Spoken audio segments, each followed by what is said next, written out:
Hey, my name is PolishLynx. Welcome to the 5th episode of Asphyxia. And it looks like we are in the hostel after all, so we got to the group of whole class. So yeah, probably whole. We don't know about the 3 others that were lost and so on. So yeah, we'll see where it's going. It took Samantha and Lillian only 10 minutes to reach the Yao hostel. Samantha knew if she had tried to find this place on her own, it would have taken her hours and hours. But to Lillian, such a task was simple. Sometimes Samantha wondered if the whole universe reshaped itself underneath Lillian's feet simply to make life easier for her. Lillian was so sensible and self-assured she probably could have orienteered herself in the Antarctic, where everything was worldwide, not a landmark in sight. The Yao hostel itself was a small wooden building, distinctly unremarkable, surrounded by a sprawling field of deep purple heather. The heather swayed in the breeze like ocean waves. Roberta stood amidst these flowers, her hair tumbling in carefully controlled curls around her shoulders. Had she been waiting out here in the cold with only her cardigan for protection, searching for Samantha? No. Samantha felt humbled.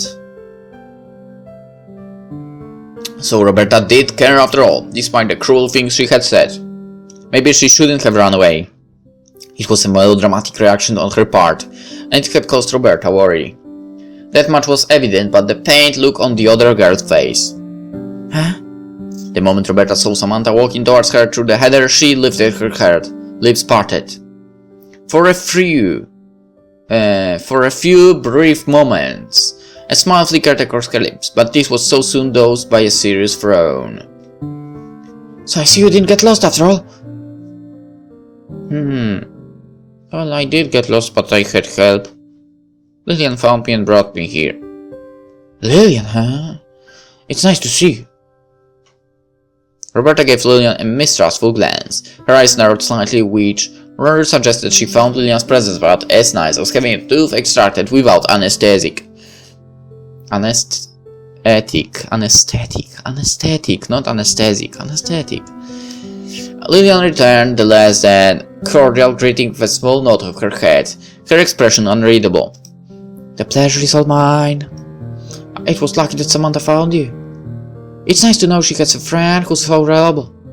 The sarcasm in Roberta's tone was not lost on Lillian, but the older girl did not react. She rarely did. As the head of the student council, it is my duty to ensure the safety of my fellow students. I was simply doing my job, so there is no need to compliment me. Samantha winced at that. Of course, Lillian was just doing her job. That was why she had let that trembling Samantha light-headed after crying so hard, for so long, to the Yao hostel. It was not because they were friends. Not anymore. It was because Lillian was doing her job. Was that all Samantha was to Lillian now? Just another point on her checklist she had to cross off, a minor nuisance that she had to take care of. If so, it hurt. It hurt so much Samantha could hardly stand it. Sam? Roberta looked at Samantha, who must have involuntarily winced at the thought of Lillian. Are you alright, Sam? You look as though you've been crying.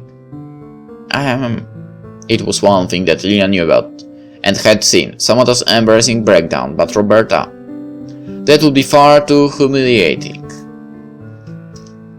Tell a lie. Well, she said, it was said that would be humiliating, so I guess we are going with this. Samantha did not want to confide in Roberta, even though the two were best friends. But you know, she said things as well. She did not have the heart. Instead, she forced a smile, even though doing so made her cheeks hurt. I'm fine. You don't need to fuse, Roberta. But your eyes look so sore. It's nothing, really. I feel better now. Meaning you felt bad before? I always feel bad, Roberta. That's just how I am. But you usually feel better after you spend time with Lillian. Roberta glared at Lillian, her eyebrows furrowed. It was clear, despite Samantha's pitiful efforts to avoid Roberta's queries, Roberta had managed to figure out what had happened herself. I hope you didn't say anything to Sam, Lillian. You should know how much she cares about you. I am well aware of that, and I'm flattered. I simply told her some things that needed to be said, that's all. Some things that you, if you really are her friend, should have told her yourself. Now, if you excuse me, I'm going to go and inform Miss Bob that Samantha and I have returned, as it appears Samantha is in no fit state to tell her herself. And with that, Lillian brushed past Roberta, her blonde hair fluttering as she exited the room. Roberta stared after her break, her mouth open like a goldfish. It seemed not even Roberta could believe quite how coldly Lillian had blown her off. That girl! I have no idea what you see in her. Samantha wished she could reply in the affirmative, but she could not. Even after everything Lillian had said to her, she still loved her. She loved her more than ever. To insult Lillian when she was... God damn it.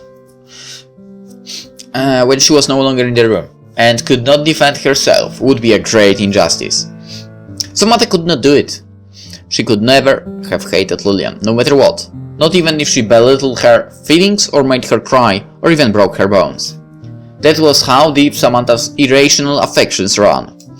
Well, she's very smart, and she's so forthright too. She never tells lies to make other people feel better. She always says exactly what she thinks. Roberta looked Samantha up and down, taking in her bedraggled hair, her puffy eyes, her red cheeks. And is that really such a good thing? I don't know. Maybe. Perhaps people should be hard on me more often, just as you were this morning. I probably deserve it. Roberta winced. She'd been so relieved to see Samantha again, and then so horrified to see just how woe-begone her friend looked, that she had almost forgotten what had transpired between them earlier. She must have looked like such a hypocrite, berating Lillian for coldness, when she herself had been inexcusably cruel to Samantha only an hour or so prior. Look, Sam, I'm sorry about that. Very sorry. Weren't you telling the truth? I was, but I should have handled it more delicately. I was being unfair. I apologize. Samantha offered Roberta a small smile. It was hesitant, unsteady, as for delivered by a girl who did not know what smiling truly was, but it was a smile all the same. Thank you, Roberta. I'm sorry if I've been taking you for granted. You are a far better friend than I deserve. Whoa. So it did go the good way after all. Chatter filled the air, mingled with the sound of scraping chairs and clinking cutlery, as the student of St. Mary sat at the long table laid out in the dining room of the hostel. 1, 2, 3, 4, 5, 10. There are 12 places, okay, but there are also small tables around. Okay, got it. The dining hall was about as extravagant as Samantha has expected. It was a small, cramped space with a sloping ceiling that threatened to collapse in on itself at any moment. The walls were painted white and were warped with old age, buckling under the weight of the ceiling. The floorboards were wooden and squeaked horribly with every single footstep that passed over them, as though they were filled with mice.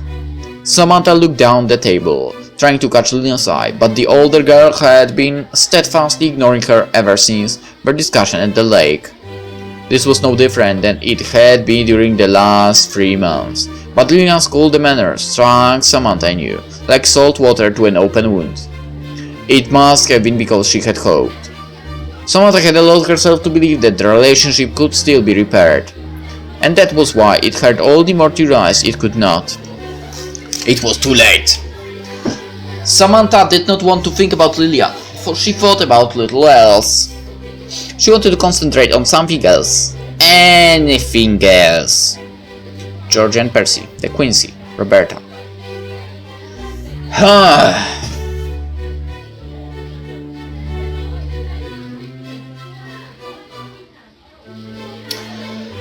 I'm pretty sure the relationship with Georgia and Percy would not work out here. With the Quincy or with Roberta, which one would be the one that would work for me?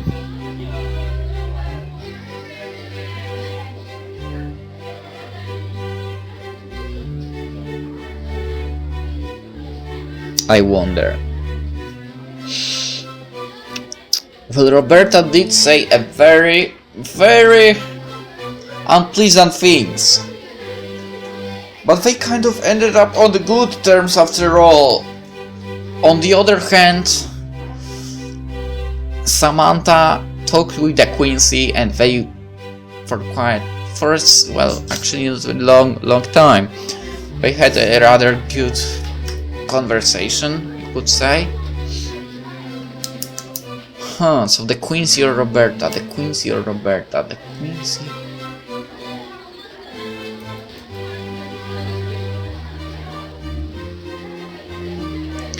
Alright.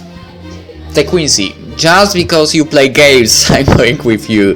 Let's see where this will go. Hopefully it won't be a failure for me. Hey Lillian, where did you disappear off the bug then? Samantha was startled out of her thoughts by the sound of a voice.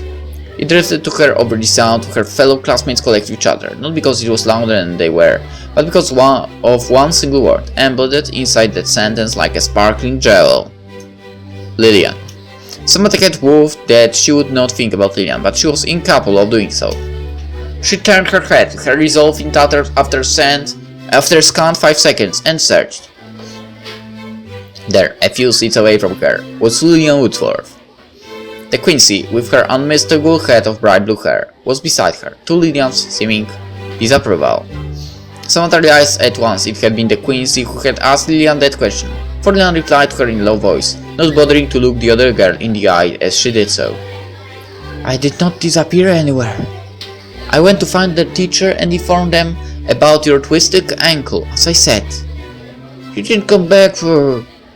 Are you doubting me? The Quincy jumped as though she had been struck by lightning and held her hands before her, shaking them in such an exaggerated manner she might as well have been playing a role in a pantomime. No, of course not. Perish the thought. I would never call you a liar, Lillian. I was just wondering what happened to you, that's all. I was way late. The Quincy leaned forward, peering up at Lillian with the wide eyes of a child being told a spooky story. By what? It wasn't anything dangerous, was it? What do you mean, dangerous? I don't know. Maybe you were accosted by a bear or a wolf, or perhaps a vicious ruffian with a knife. Don't be ridiculous. There aren't any bears around here, and wolves had been extinct in England for almost 3 centuries now. As for the ruffian with a knife, such an encounter would be highly unlikely. Contrary to popular belief, those who live in the countryside are not all malformed, demented serial killers. Sorry if I was being rude. I just thought it would be exciting. Your idea of excitement troubles me. I just know what the general public likes, that's all. You mean the general public won't be dead? Not dead, not exactly.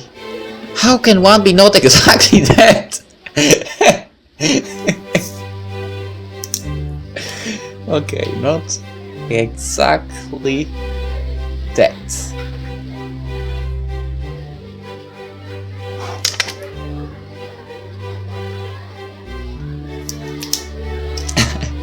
Either you're dead or you are not. Well, not exactly that zombie, I guess. Dead but still walking, right? So, not exactly that, I guess. Even though you don't really think and so on. There's not much room for leeway. I just mean all the best poets die young. It's the aesthetic of it. It would make you even more famous. But I have only published a few poems. I would prefer to live a little while longer, so that I may write more serious works of genuinely literary worth, rather than be immortalized at the age of 17 with only a few imperfect verses to my name. Moreover, real life is never as exciting as crime dramas or murder mysteries. The chance of May being murdered were slim, unfortunately enough for you. I simply happened to stumble upon a fellow classmate who was lost and needed my assistance. That is why I could not help you. My apologies. Lillian lied so smoothly that even Samantha, who knew the full extent of just how dishonest she was being, was almost taken in. Perhaps it had something to do with Lillian's calm voice, strong and smooth, never stumbling. Lillian really was an incredible person, and not just because of her poetry. The Quincy, who had seen someone deflated after learning Lillian had not had a skirmish wife with a knife-wielding maniac after all, perked up at the news. She was positively sparkling. So you're being a philanthropist then? In a sense? You're so cool, Lillian. You're always looking out for other people. I wish I could be more like that. Thank you. However, you don't need to praise me. I was just doing my duty as the head of the student council. You say that, but even so. You always look so dour. Your heart is exceptionally large indeed. Lillian bowed her head, but made no further attempt to correct the Quincy. Samantha twitched. How could Lillian be so shameless? It was true that Lillian had helped her a great deal, and if Samantha had not stumbled upon her, she would most likely still be wandering around the countryside, getting colder and colder until she could no longer feel her fingers. However, Lillian was hardly the paragon of virtue the Quincy seemed to regard her as. Lillian had not intended to help the Quincy when she had twisted her ankle at all. In fact, Lillian had been the reason the Quincy had twisted her ankle in the first place. Still though, nettled by this injustice, Samantha said nothing. Simply looking at Lillian's face, guileless and guilt, free under the dim lights of the dining room, made her thoughts feel impossibly tangled. If she could not think straight when she looked at Lillian, how on earth could she speak? I hope your uncle is feeling better than right. Don't worry about it. I'm fine. Never been finer. The Quincy beamed, flashing Lillian a small victory sign to confirm her words. I'm quite strong now. I've been knocked around far worse than that in the past. Lillian's single-syllable response did not, to Samantha's ears, seem particularly enthused, but the Quincy evidently interpreted it as a sign to go on, and go on she did. That's right. My big sister was quite a forceful person. She was always playing pranks on me, or getting me into trouble. I remember when we were little, Mother used to send us both to see an old man, I think his name was Mr. Hall, every weekend to learn Latin. We had to walk through the village on our own to Mr. Hall's house, and every weekend, without fail, we were picked on by a group of boys. I don't know why they liked teasing us so much. Maybe it was because I was so small for my age, or maybe it was because of the fancy clothes our mother made us wear. Or maybe it was because they were bored. That might have been it. At any rate, my sister decided she wasn't going to stand for their teasing. She declared war on these boys and started to pelt them with stones. Ever since that day, we were locked into a combat with those village boys. I wanted to run away, but my sister wouldn't let me. She forced me to join her in combat, gathering stones for her to throw. Of course, there were more of those boys than there were us, so the outcome was inevitable. We've always had to retreat. Sometimes the boys would capture when we were trying to run away, and they would keep me prisoner for the rest of the day. I suppose it was somewhat fun in its own way. Mostly just stood around and watched them play football in the parks, or help them with their homework. You sound... if you were a great deal meeker back then than you are now. I suppose so. I was always shy as a child. I still prefer being on my own even now, but... The Quincy tipped her head to one side, her face raised in smiles. I would far prefer to be with you, Lily. You're such an uncommon genius, and at the age of 17 no less, it's so inspiring. As Samantha watched the Quincy flutter Lillian, she felt her own spirits, which had already been low, sink right to the soles of her shoes. Was that how she looked when she clung to Lillian, hungry for approval? Did she, too, look that pathetically, hopelessly infatuated? But the Quincy, for she was similar to Samantha in several ways, was different. Unlike Samantha, who gave up too easily and allowed herself to sink completely under the wave of her own depression, the Quincy did not give up.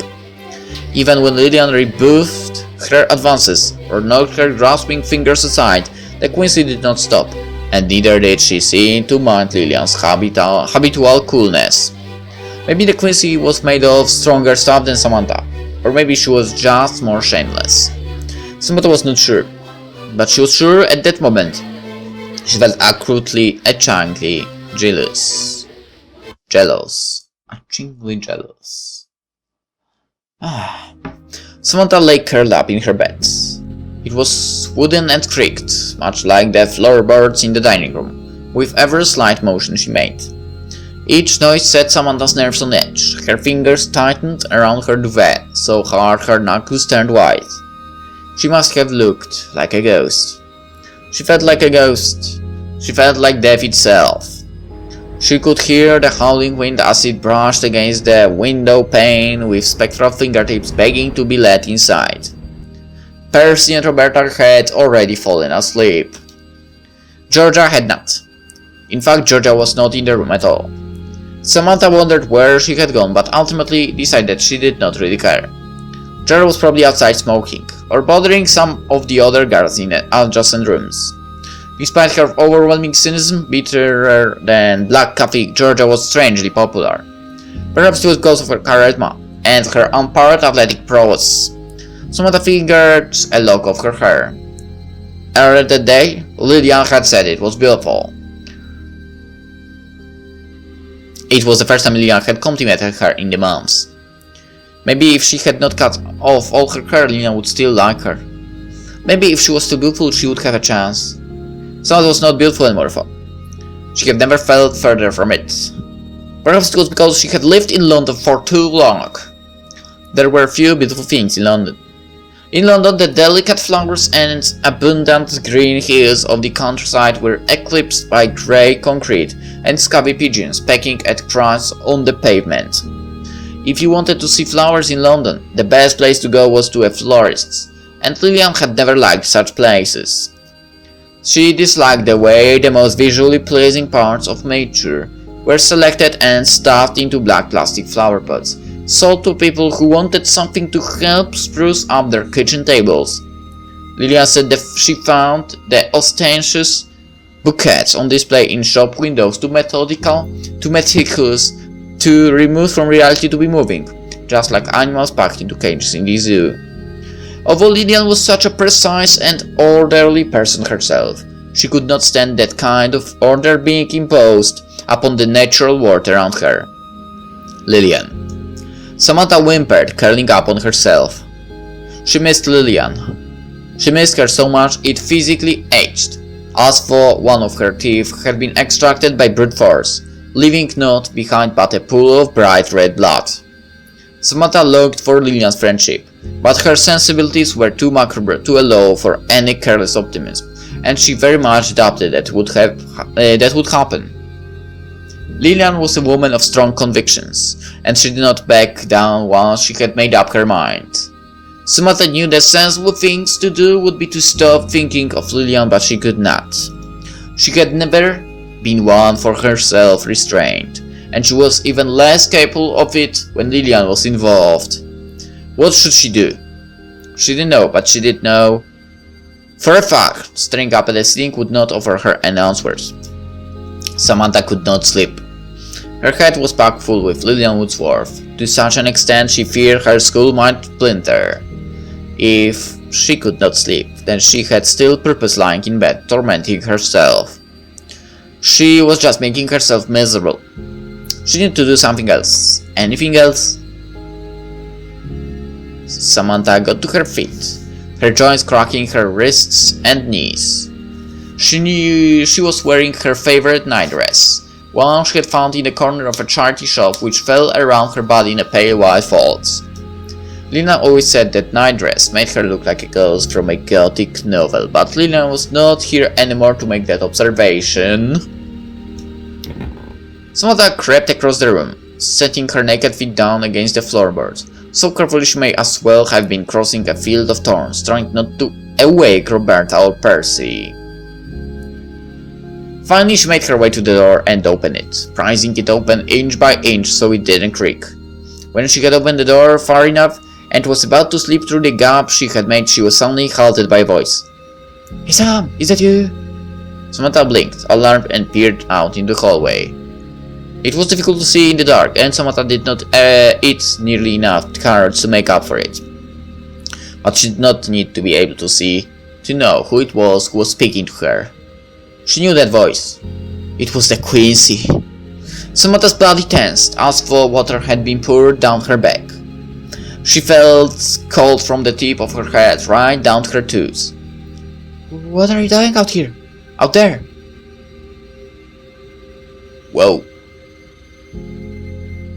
Now, that's some night clothes. I couldn't sleep just like you.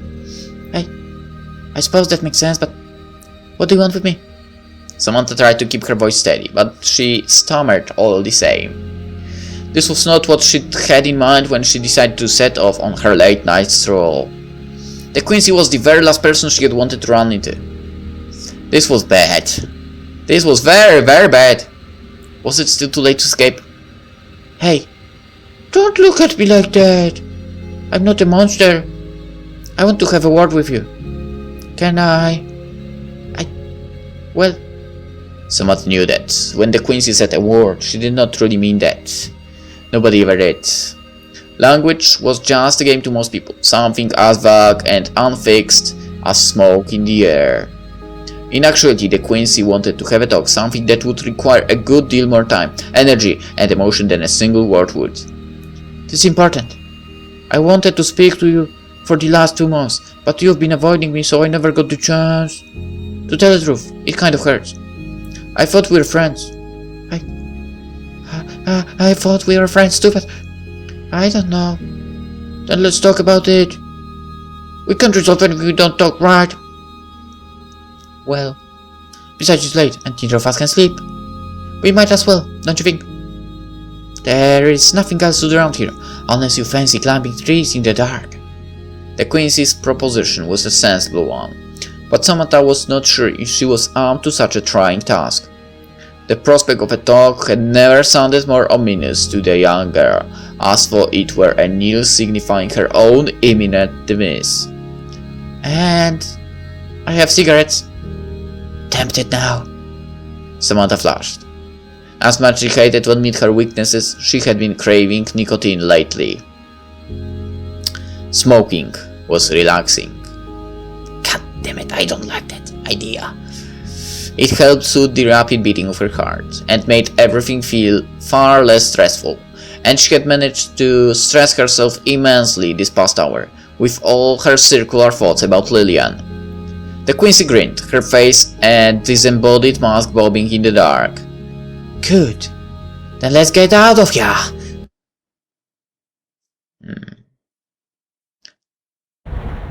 Dang, the art are so beautiful in this. Samantha tried to light up her cigarette, but she fumbled with it. Her fingers were so frozen she could hardly even hold the lighter.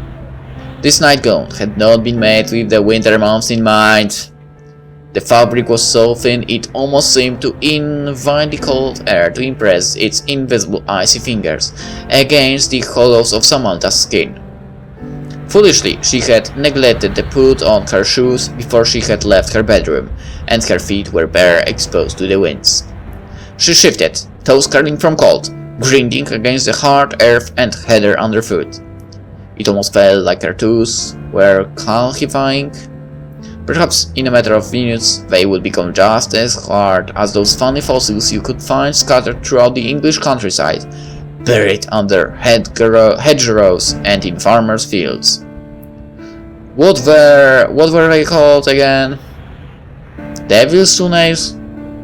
Samantha had liked searching for them when she was younger, scrabbling around in the dirt with her muddied fingertips like a little dog.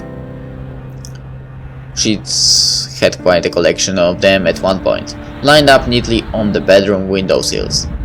Samantha didn't know what had happened to them now. She hadn't been back home in years. Her mother had probably thrown them away. Her mother had always been good at doing that. The Quincy watched as Samantha struggled with the lighter and smiled. need a hand with that.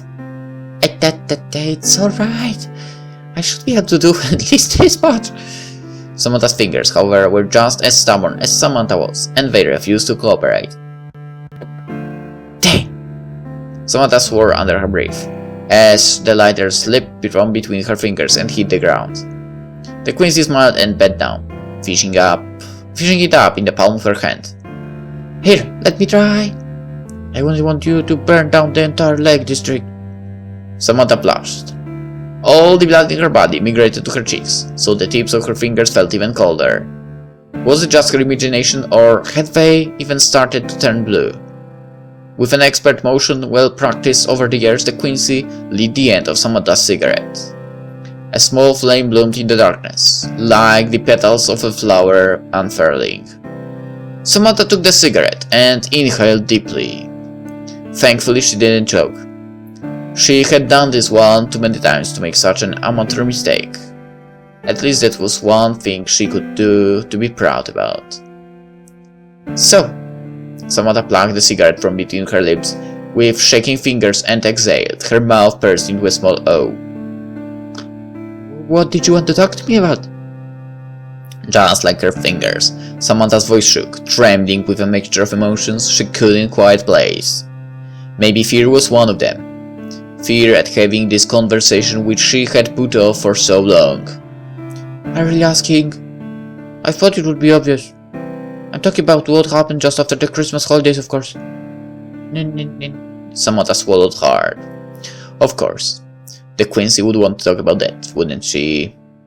The past loved to torment Samantha, dragging its claws into her sides anew, drawing fresh blood from old wounds that had just begun to close. Even though she did not want to, Samantha remembered what had happened. She remembered only too clearly, in a surprising amount of detail, given how intoxicated she had been at the time. She remembered the pain shooting through the small of her back as she was pressed against the wall, and she remembered the hands gripping her own wrists tight so tightly it stung. She remembered squirming, trying to break free, but it was no use. The Quincy had been stronger than her, and Samantha had been drunk, and her body had not obeyed her even when she begged it to. What happened there? The Quincy's mouth had tasted full of cigarettes and alcohol, and it made Samantha choke. She hadn't been able to breathe, and her head had swum, and she hardly even registered that she was crying. As the Quincy had kissed her, Samantha had been struck with the sudden thought that what she was kissing, or being kissed by another, was not a person with beating heart underneath her skin. Rather, it was a duplicate of herself, an icy cold reflection in a mirror. The Quincy was like Samantha, but with fewer inhibitions. Far more comfortable in her unhealthy addictions than Samantha ever would be.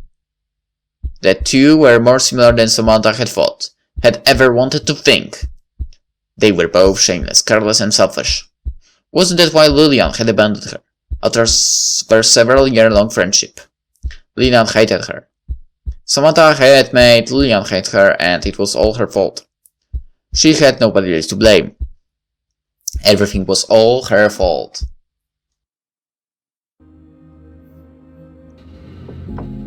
Samantha shivered at the memory, huddling up on herself for protection. She wanted to wrap her arms around herself, but one hand held her cigarette and she didn't want to drop it, not on the grass or on herself. That seemed like the kind of stupid thing she would do. Her night dress just wasn't enough. The material was too thin and flimsy, and she felt exposed, horribly exposed. The Quincy looked her over, an unusually penitent expression playing across her face. I really am sorry I did that. It was pretty shitty of me. The Quincy frowned, bringing her cigarette to her own lips. She inhaled for a long time, her eyes closed, lashes mated together. When she drew the cigarette away, she exhaled. A thick plume of smoke formed around her head like a halo. I don't remember everything that happened for. Not exactly. I was pretty out of it all at the time. Which is probably why I did it in the first place. I imagine you enjoyed it more than you did kissing Simon for her. Samantha's face turned bright red despite the cold. You know about Simon? Of course. You told me about him. Quite a lot, I might add. Oh God! Samantha did not doubt that the Queen's words were true. How else would she know about Simon? If not from her own lips. But she could not remember confiding in the other girl. Telling one's secrets to the Quincy was an incredibly foolish move, given her love for spreading gossip. Samantha Lee must have been drunk if she had offered such a sensitive information to the Quincy that night. She groaned, pressing her free hand against her head, hard. Maybe she thought if she pressed hard enough she could push her eyes back through her sockets, until they fell with a rattle into the recesses of her skull. That way, she wouldn't have to look at the Queen's face anymore, and she wouldn't have to be reminded of what the other girl had done to her. Her kisses had burned Samantha's lips, just like rubbing alcohol against exposed flesh. Now, however, it was Samantha's eyes. It stung, as she applied an ever stronger pressure to them. To rival that of the deepest depths of the ocean. Today had been an unpleasant day all around, of dredging up old memories and ghosts that had long since been laid to rest. Perhaps the Quincy was some sort of grave robber, but not in a physical sense, rather in an emotional one. Samantha remembered Simon Fricker, for she rather wished she didn't. Ouch! Simon Fricker was the brother of Roberta's beau, Edmond, and it had been Roberta who had first introduced them. According to Roberta, Simon was nice, and Samantha needed somebody in her life who could be nice to her, and she was never nice to herself. Roberta had never been right in that regard. Simon had been nice. His niceness, however, had built no deeper qualities, no political opinions, no complex thoughts. His head had been just as empty as a Halloween pumpkin, all ideas scooped out, leaving not a single seed left. Good job, Roberta. His hands had been so clumsy that they crushed hers when they tried to link them together, and when they went out for coffee he had split Samantha's latte, not her drink of choice, over her lap. Even now, Samantha wondered why she had allowed Roberta to set them up. Samantha had no real interest in boys, and she certainly had no interest in boyfriends. It could not be denied, however, that she had been a little bit curious. Teen magazines said it was normal for young teenage girls to start liking and experimenting, dipping a toe into the adult world of love and commitment and marriage. Maybe that was why Samantha had agreed.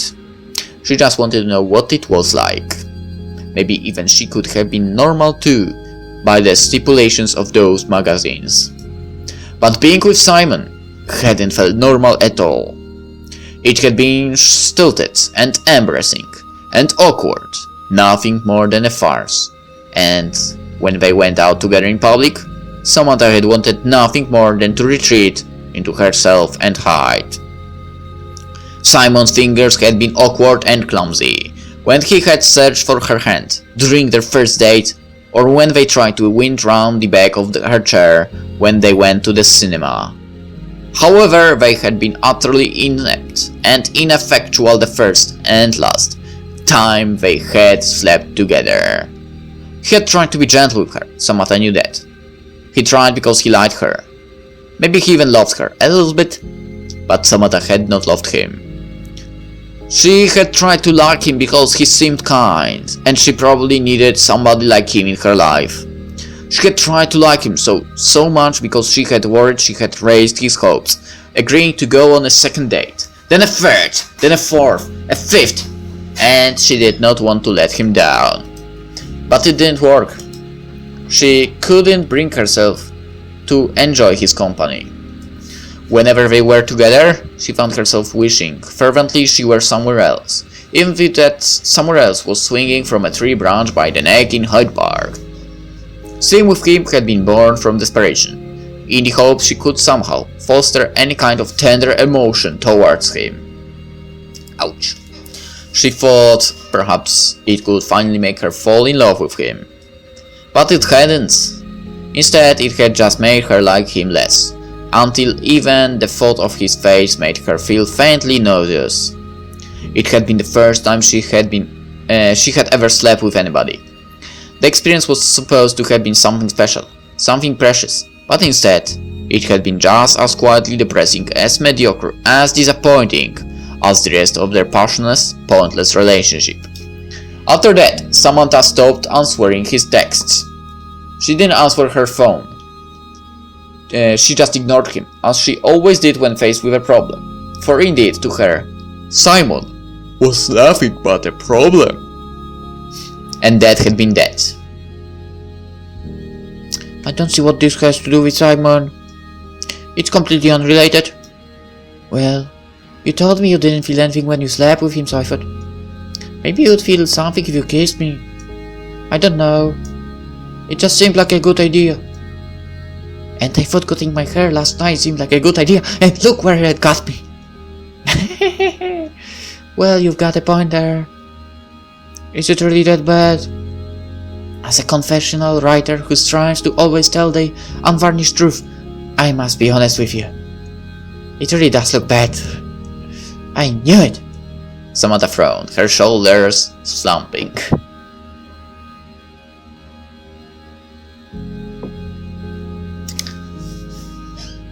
But from all, I guess I like the Quincy's hairstyle the most, to be honest. Somehow, don't know why, but that's how it works. Even the Quincy who dyed her hair is so often it could range through all the colors of the rainbow in under 3 weeks. For her hair look bad, then it really must have been. What? It looks good! What are you talking about? Suits her well. It really must have been terrible.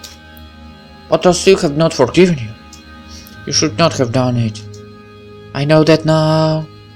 I just did not know it at the time, given I was so drunk. I guess that's kinda bad for her. I know it isn't nice when other people force themselves on you like that. I mean, I've been on the receiving end a couple of times, so I should have realized. I suppose not. Samantha's eyes widened at this sudden piece of information. She wasn't entirely sure how she should take it. She had certainly not heard about this before. You have? Well, yeah. The Quincy smiled sheepishly. Let's just say being homeless in London is not a lot of fun, even if it was only for a few months. You were homeless? It wasn't always incredibly enjoyable, but it certainly was an experience, so I don't know if I regret it. If I'd never run away, I wouldn't have been able to come here. So it all worked out in the end. Well, Samantha looked at her feet, awkwardly pinching her cigarette between 2 fingers. Do you want to tell me what happened? Well, maybe. Since I know so many secrets about yours, truly, maybe I should settle. The Quincy pondered, taking another drag of her cigarette to pass the time. The two girls stood together underneath the sparkling stars, grey smoke swirling in the air in the miasma. Samantha knew her nightgown was going to smell suspiciously of cigarette smoke after this moonlight tryst, but she could not bring herself to care at the moment. Not even Miss Pope did happen to find out. Samantha had not smoked in 2 months. She had tried so hard to put an end to these self-destructive habits, which Lillian always criticized. Now, however, she saw no need to try. Lillian had already abandoned her, and Samantha couldn't see a single sliver of hope that their relationship might be rekindled. It was already too late, so she may as well indulge herself a little while in things that made her feel happy. It was only a fleeting happiness, which quickly gave way to self-doubt and harsh admonishment, but Samantha had always been bad at planning for the future. That was why her clothes were always so rumpled and ill-suited for the season, her hair a tangled mess. As for she had been dragged backwards through a mulberry bush. Despite being a supposedly smart girl, Samantha could be very stupid at times. It was part of her personality. Well, it's just a sub-story, I suppose. Nothing too interesting. The wind whistled, chilling the exposed back of her neck. Samantha shivered. Her body was even stiffer than that of the eerie mannequin standing in the window of that old bridal boutique round the corner from the St. Mary's boarding houses. confession of an English opium eater. I was sick a lot as a child, so my childhood was very isolated. My mother did not let me go outside often, so I spent my days inside with little to do. I was homeschooled until I was 11, owing to poor health and my mother's own desire to keep an eye on me at all times. I disliked being stuck inside all day with her, with nothing to do save multiplying fractions and staring at the wallpaper in my bedroom. My mother was an enthusiast of rote learning and would often make me memorize long strings of information while telling me why I had to remember such things or why they were useful. Oh, it was monotonous and I could not see the point of it. When I tried to tell my mother this, however, she became angry. She said she was sacrificing a lot to teach me, so I should be grateful for her guidance. I think she was something of a control freak. She still is. Eventually, however, my mother decided I could no longer stay at home and be educated by her. As such, she decided, reluctantly, I'm sure, for she always hated being wrong, to send me to school. A lot of children dislike going to school, but I was the opposite. I loved school. It meant that finally I could get away from my home and interact with others my own age. I was good in my studies, and I got praised a lot by the teachers. Some of my classmates were jealous of me, but I held my ground, and it never descended into bullying. I had a lot of fun, while it lasted. My mother worried that I was becoming too complacent, I suppose. After a scant 2 years, she decided my current school was unacceptable and sent me elsewhere. I did not like my new school very much. It was far smaller than the first, and the teacher, Mr. Spencer his name was a blockhead who was perpetually anxious that I would reveal his own ignorance. It was horribly dull, and I spent every single day trying to find new ways to distract myself.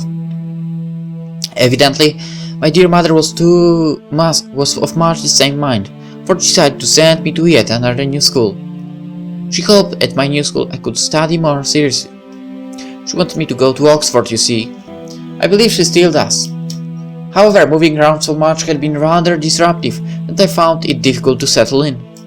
My grades had always been good, and it put a great deal of pressure on me, both from my mother, whose expectations had always been high, and from my teachers. Though I had disliked my old school for being too easy, I found my new school was stressful.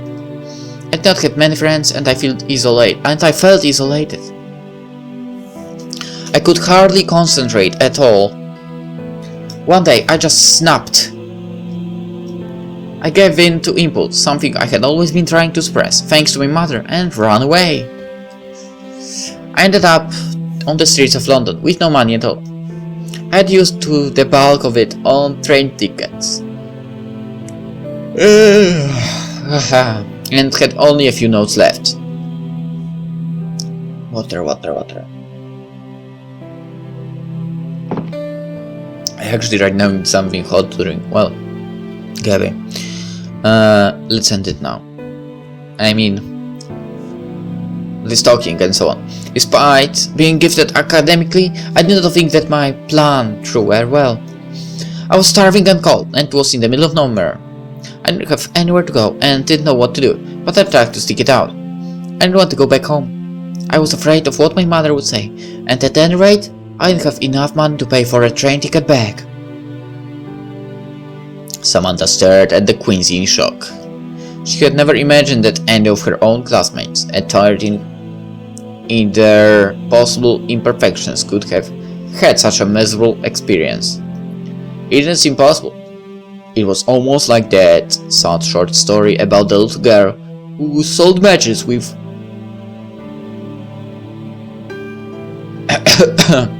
with white fingers stained black with frostbite until she inevitably succumbed to the winter and collapsed motionless on the ground. The Quincy spoke about it in a detached way, a small smile on her face, as for she were relaying a story about a friend of a friend, or else the plot of a book she had been reading. How did she sound so light, so airy? Samantha knew if she had a similar story to tell, she would not have hesitated to embellish it with grandiose language suited for a sermon. But how were you able to survive? I got by. I'm standing here right now, aren't I? The Quincy took another rag of her cigarette, which had now begun to burn down. She held the smoke inside her lungs for a few seconds before exhaling it in wispy, ghostly calls that emitted from her pursed lips. After this gesture, she let her cigarette fall to the earth, snuffing out the faint light from underneath the heel of her shoe.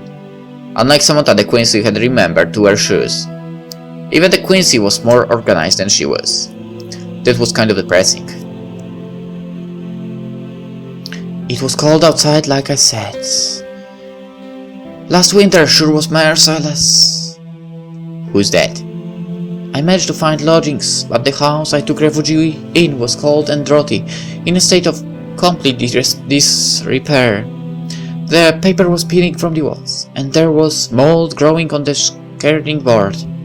I must have inhaled all kinds of toxic spores when I curled up in my bed at night and tried to sleep.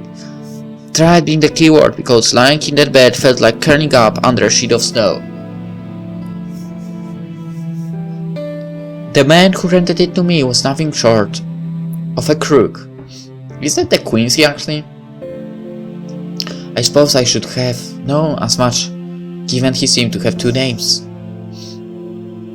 On one day he would refer to himself as Mr. Brown and another as Mr. Brunel. Who needs two names if it is not to commit some kind of fraud?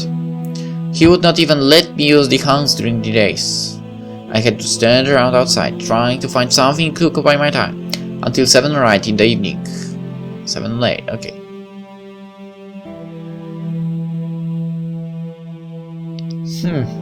I've lost count of the long evenings I spent sat on park benches in Hyde Park trying not to freeze to death. The situation was so miserable, I even borrowed used cigarettes more than once from homeless people. They offered them to me. Said I looked like they needed them more than I did. And I did. It was because they pitied me. I must have looked so pathetic sitting out in the snow every day, shivering into my jacket.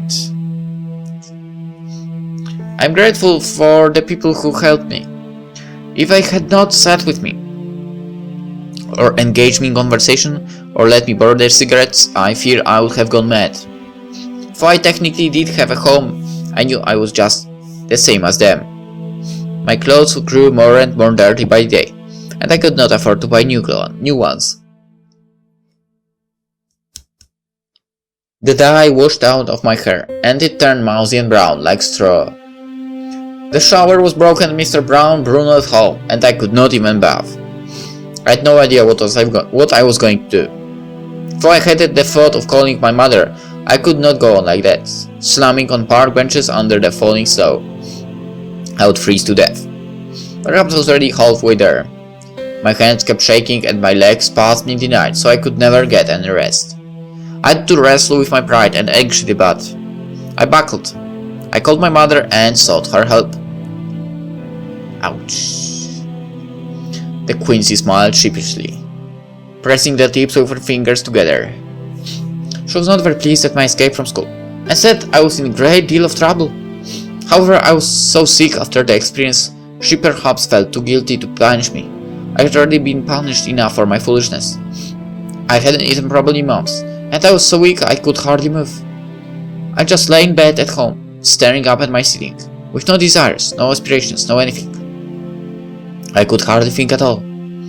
That is, until a family friend bought me that book. It was a volume of collected poems by various authors, yet a couple of these poems stood out to me more vividly than the rest. They were poems that had been written by a young girl, a girl my age, a student at St. Mary's. The poems by this girl. They had more of an impact on me than any of my prior education, either by that offshoot or Mr. Hall or that fool Mr. Spencer ever had. They opened up my eyes to a whole new world. And they changed me completely. These poems. Samantha's hand slackened. She dropped her cigarette, still burning with a weak flame, to the ground. The Quincy crushed it out for her beneath the sole of her shoe. When she drew her foot away, Samantha noted the crumpled cigarette butt was still smoking, but just faintly, like a willow wisp or a ghostly memory. They were not the poems Lillian wrote, were they? Ding ding! We have a winner! The Quincy grinned, prodding Samantha's cheek with her free hand, the hand not occupied with holding her second cigarette. Oh! Samantha winced at the sensation and pressed her hand against her cheek, pushing the Quincy away with the other. Of course I was referring to Lillian. How many other budding female poets do you know in St. Mary's? Ones who have actually managed to get their material published, I mean. You have a fair point. You didn't need to prod me for... But I couldn't help myself. Your cheeks are so prodable. Prodable isn't a word, and I have no idea what you mean by that. I mean they are so big and round. You have a crest of cheek, literally a crest. It's almost as though they're asking me to abuse them. My cheeks aren't big. You might want to look at your reflection in the mirror and then reconsider. The Quincy tittered, evidently amused. Samantha shot her a glare, but she could not maintain its intensity for too long. She had never been good at being cross, unlike Lillian. Lillian excelled at being irate, whereas Samantha could only manage childishly goofy, and only for a few moments. I still don't think my cheeks are particularly prodable as you put it, but even if they are, that does not mean you should have done it. Hehehe, I'm sorry.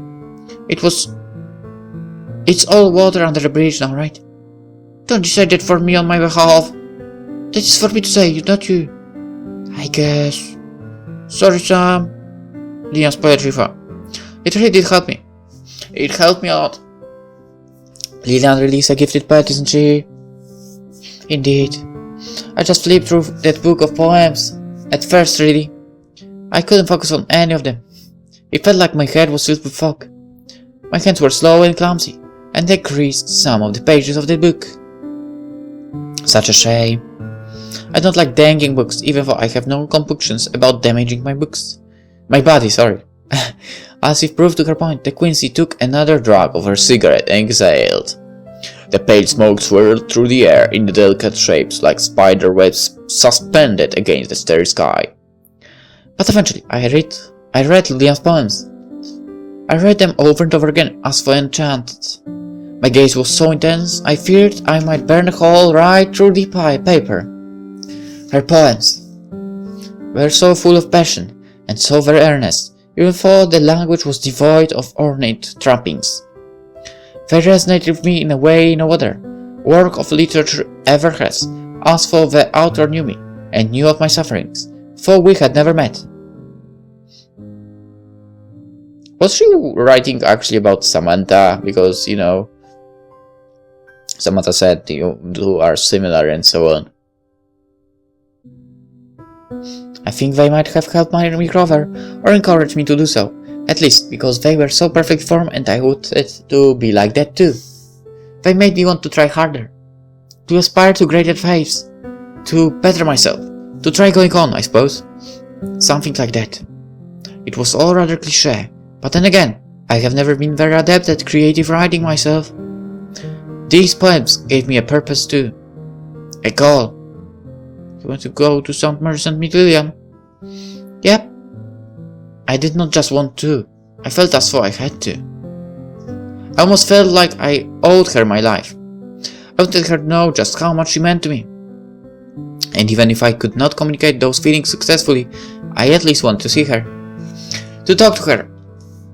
I was a little anxious at the prospect of meeting her, given I had built up her up to be an idol inside my head, but I decided I had to go afterwards. I could not allow myself to give in. I was very adamant when I petitioned my mother about St. Mary's. She was nonplussed, to say the least. I had never been that determined about anything before in my life, so frequently had I been cowed into complying with her wishes. But not anymore. Eventually my mother acquiesced. Perhaps she was happy I finally had found a goal for myself. The fact St. Mary's has a high percentage of students who later go on to attend Oxford or Cambridge may also have had something to do with it. And so I came here to meet Lillian, and in doing so also happened to become acquainted with her best friend. Samantha held one hand against her chest. Her nightdress fluttered around her legs like a shroud, or else the wings of a swan, exposing her skin white and milky under the moonlight. You mean me, don't you? Of course. To tell you the truth, I still felt a few reservations about approaching Lillian, as enamored as I was with her poetry. And so I thought, after reflecting upon the matter, it may be easier and more natural to approach her if I was already well integrated amongst her own circle of friends. Samantha blinked, realization finally dawning. She laughed softly, as though she had been told a private joke none but herself and the speaker could understand. Her voice soon trailed off into nothingness, lost in the darkness to the wind and the moon. So you sought my friendship, not because you truly desired it, but because you wanted me to introduce you to Lillian at a later date. Partially, I suppose. That isn't the full wave of the matter, however. I was curious about you too. I could not help but wonder what kind of friend Lillian would associate with. I imagined you, too, must have some of the genius she possessed, even you seem so very close. Samantha smiled bitterly, her lips twisted from both the cold and her own self-derision. I hope I wasn't a disappointment. Not a disappointment, not exactly, but something close to it, right? Well, as I expected, you are worthy to be William's friend. You're just as intelligent as she, and conversing with you is always intriguing. I must note, however, that when you are not bogged down in melancholia as you have been as of late, it was often hard to get a word in edgeways when you began to philosophize. I apologize. I'm aware I can talk too much. Adina has pointed it out to me before. I just get so ensconced in my own thoughts I get carried away. You don't need to apologize. I have enjoyed our talks in the past, and I really am glad I met you, for I have never yearned for your acceptance as I have done Lillian's. However, the inevitable however. I expected as much. The Quincy smiled, inhaling once more at her cigarette, giving herself pause for thought.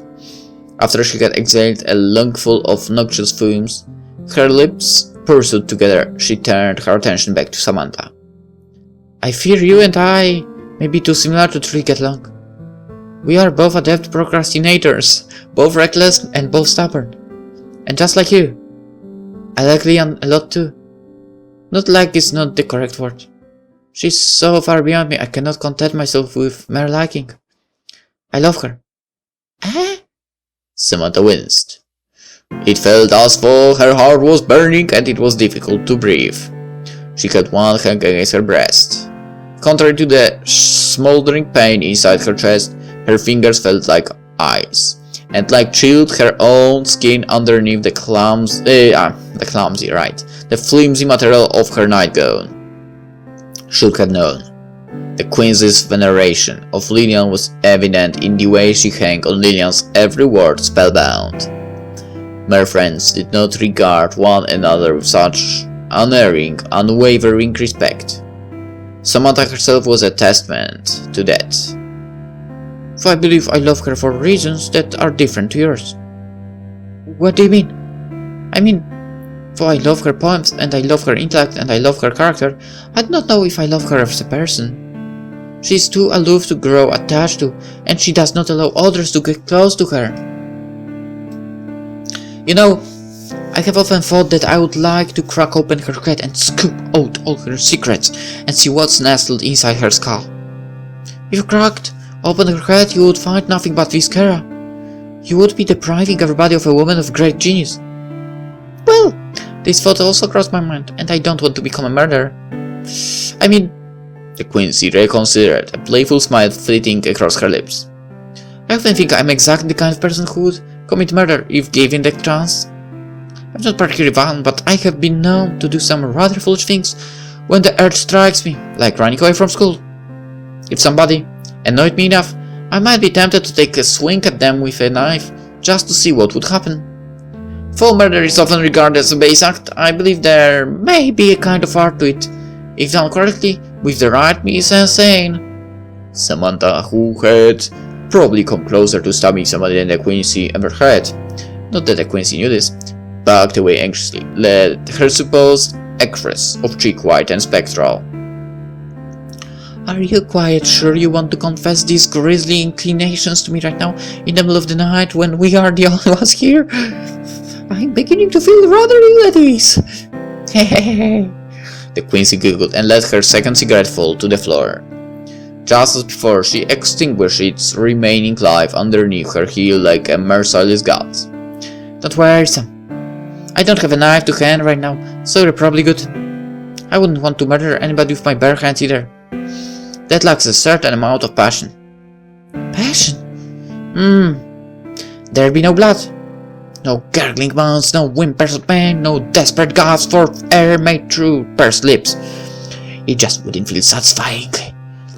I doubt if this is making me feel much better. Can you really look at murder as a matter of aesthetics? Everything in this world is a matter of aesthetics. I thought you, of all people, would understand being a poet. But there are some things that shouldn't be spoken of lightly. Murder is a serious crime, you know. I know. And it's precisely because it's so serious that I want to treat it with the respect it deserves. It should be drawn out to wring the most pleasure from it that is possible, like witch trials.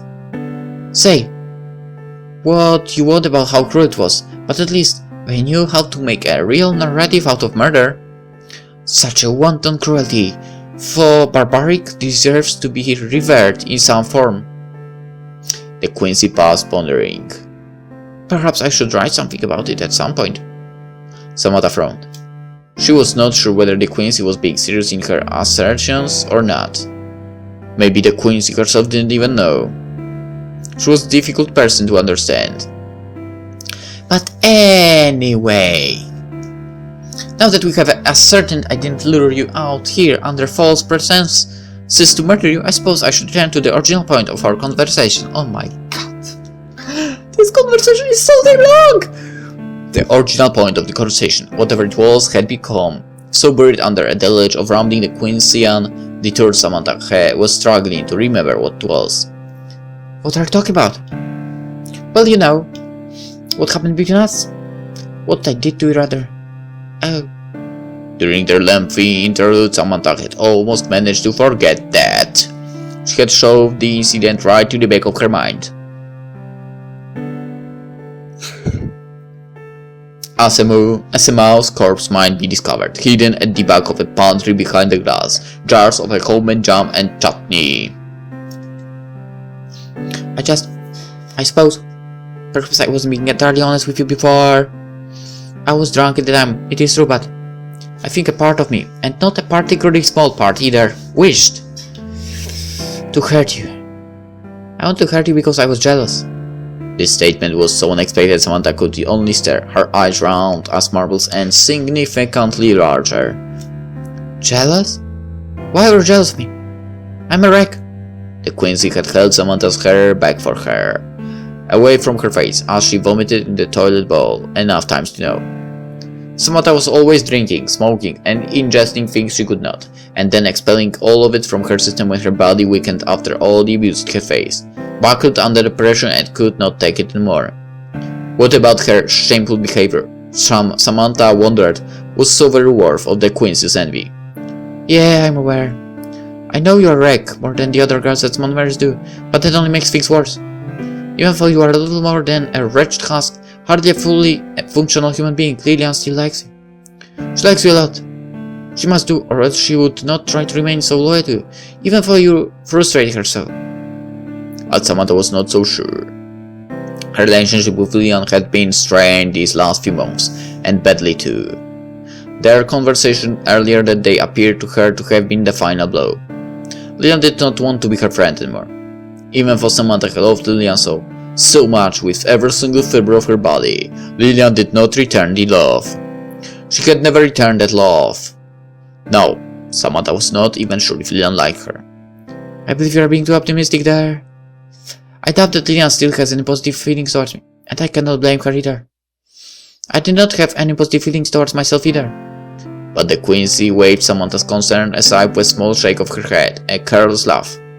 Don't be silly. For you may have fallen out. I'm sure she will forgive you in due course. For Lillian can be called, she has always been considerably sweeter to you, of all people. This is just because we have known one another for a while. I know despite our friendship, she finds me incredibly annoying. Believe it or not, I'm very good at annoying people. I will say, you annoy me a lot as well, you know. I suppose that's because we share so many negative traits. I have no doubt you feel the same towards me. Your thought has crossed my mind on occasions. The Quincy smiled, smug and self-satisfied, as for she had managed to solve a complex mathematical quandary. See, we really are similar. And yet, despite our similarities, we are not the same, and Lillian will never regard me as she does you. She never will, because you are far superior to I in almost every regard, even your wretchedness. I suppose that's why I felt jealous. I thought no matter what I did, it would never be enough. I would never be able to gain Lillian's friendship because she has devoted too much of herself to you. And so, in a fit of madness, born from too much alcohol and my own irritation, I decided to hurt you, as you had hurt me. I'm a petty person after all.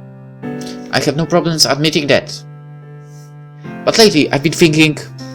The Quincy frowned.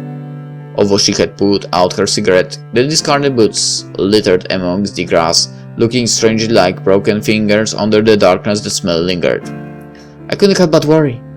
Maybe I was the reason why you have looked so very melancholy these last 2 months. Maybe I really did go too far, and I upset you more than I intended. For that, I'm sorry. I really am. Well... Samantha looked down the ground at those crumpled cigarettes. She wondered if Miss Pope would find them tomorrow and get suspicious. Miss Pope had eagle eyes and was not one to be easily duped. I forgive you, I suppose. I don't like to hold grudges. I'm not particularly good at it. They just make me feel gloomy, and it is all rather pointless in a way. I do not really want to think about what happened. Not any more than I have to. I just want to forget about it. Forgetting about things is one of my talents after all. I am far better at that than I am at writing poetry. So you're not mad? Nope. I'm not mad. I'm just... unhappy? That isn't your fault, though. I have been unhappy for such a long time, I doubt any outside intervention could change it. No, substantially anyway. The only person who could cheer Samantha when she was submerged in the depths of dejection was Lillian, and Lillian no longer wanted anything to do with her. Without Lillian, what was there to be done? Samantha did not know. She did not care. All she wanted to do was disappear, just as the hazy cigarette smoke had done, as it dispersed through the air. Thank you for your forgiveness, Sam. I'll cherish it. Do what you like with it. It's not worth much. Nothing I do is.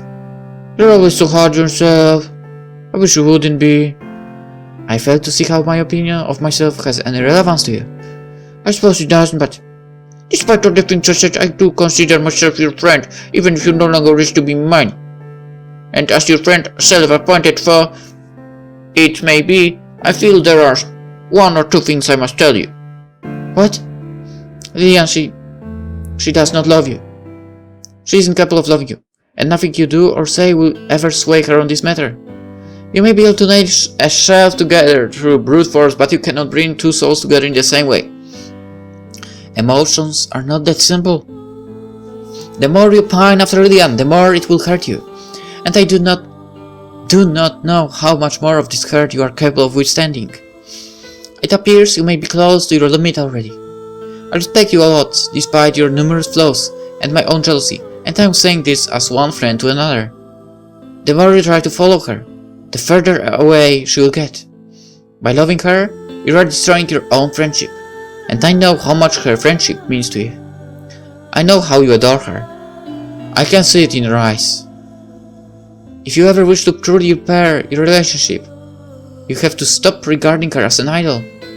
I know this for a fact, because I regard Lillian in much the same way. She always attempts to avoid my company. I have no doubt she finds it stifling. If you wish to be her friend again, you must stop being so needy. If you can demonstrate to Lillian you can function Without her constant company, she will begin to trust you again. But trust is all it will ever be. Not love.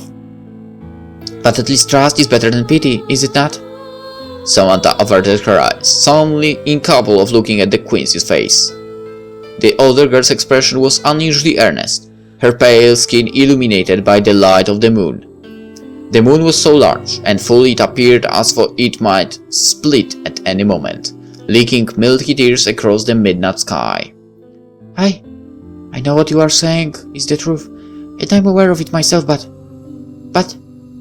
Samantha pressed a hand against her chest. Her heart burned horribly as for inflamed from illness. Samantha knew this to be melodramatic, but she could not help but wonder whether this is what it felt like when one's heart was breaking.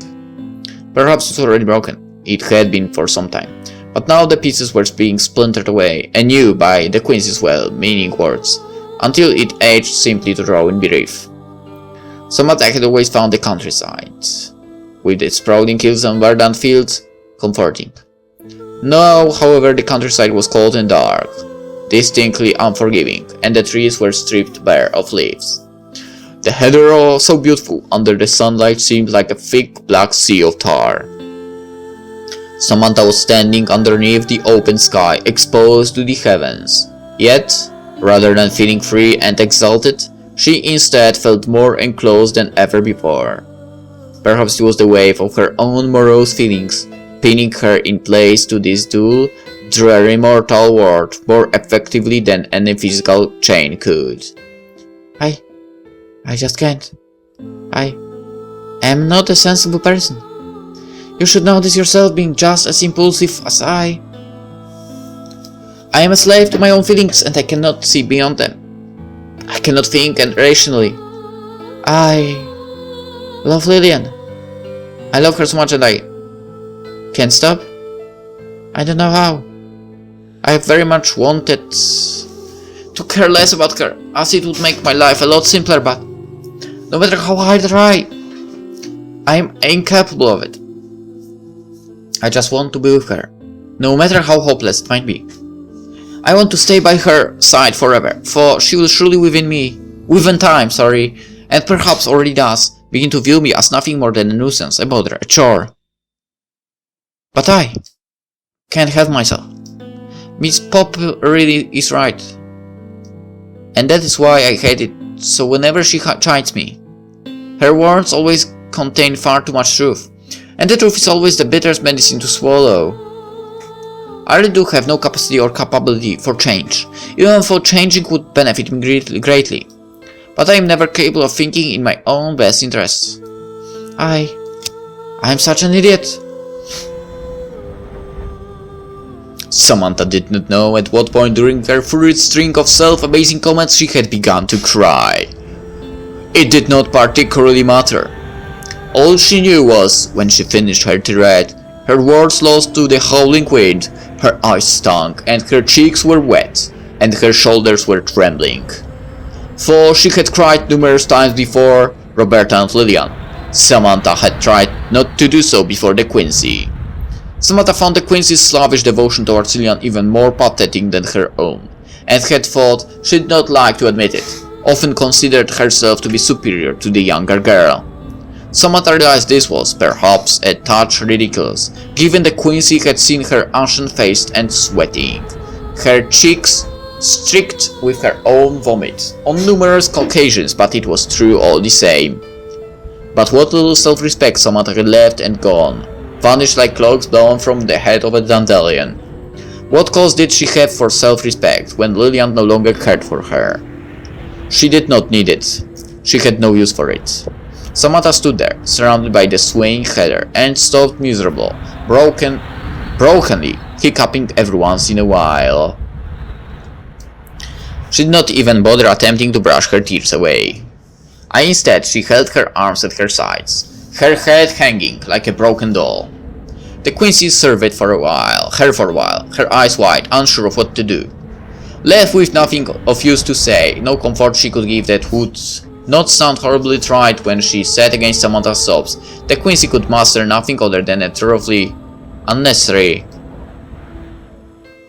"Sam, Are you alright? Samantha did not reply. She did not need to. There were no words that could illuminate her feelings more accurately than her tears could. Oh, Sam. You are more foolish than I thought.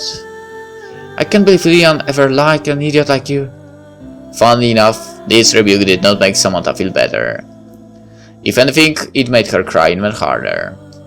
The Quincy heaved a heavy sigh and shook her head, hair fluttering in the breeze. If Lillian really has grown tired of you, I can see why. You try the patience of a saint, and Lillian certainly is not one of those, no matter how much I admire her.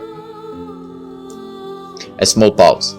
Do not lose hope, for things may seem bleak now. I'm sure she will change her mind in due course. I have not spent such a great portion of my time at St. Mary's shadowing Lillian for nothing. But until that moment comes, I suppose there is nothing you can do other than wait. You should be well equipped to handle that much. After all, I believe you would wait for Lillian until the world stopped spinning just so you could confess your feelings to her. Just so she could break your heart all over again. I wonder... The Quincy pondered, reaching into her pocket for her third cigarette. The night air was cool, as were her feelings toward Samantha, and she wanted something to warm her up. Is it really worth it, for? I wonder as well. Oh. This is the end, I think. Well, maybe there will be something after the credits. Ouch!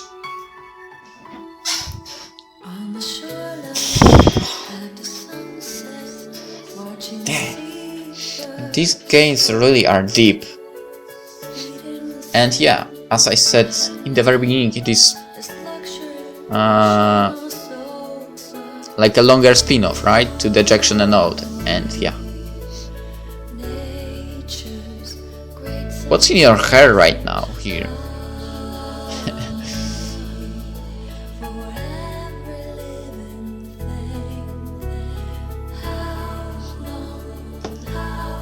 So I think I will end with this one, actually, route. I know there are more, but on the channel I will stick to one. And I will get other endings by myself in some spare moment. So probably when not recording.